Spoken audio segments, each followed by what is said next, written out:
Ilang police checkpoints ang sinilip ng GMA sa Quezon City kanina madaling araw. Ayon po sa mga police, mas pabor na raw ang mga motorista sa checkpoint ngayon kumpara sa mga nakaraang taon. Narito ang report ni Oscar Oida.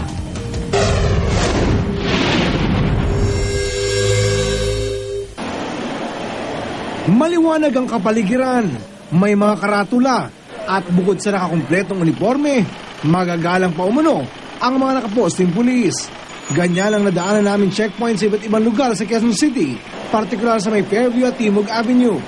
Yan marahil ang dahilan kung bakit tila mas komportable ngayon ang mga motoristang napapadaan sa mga nasabing Comelec checkpoint. Okay lang, kung para sa security. Okay naman po, safetyness din po ng mamamayan. Kwento nga sa atin ng ilang pulis, medyo malayo na raw ang sitwasyon ngayon kumpara sa dating karaniwang inaasal ng mga motoristang pinatatabi nila para inspeksyonin.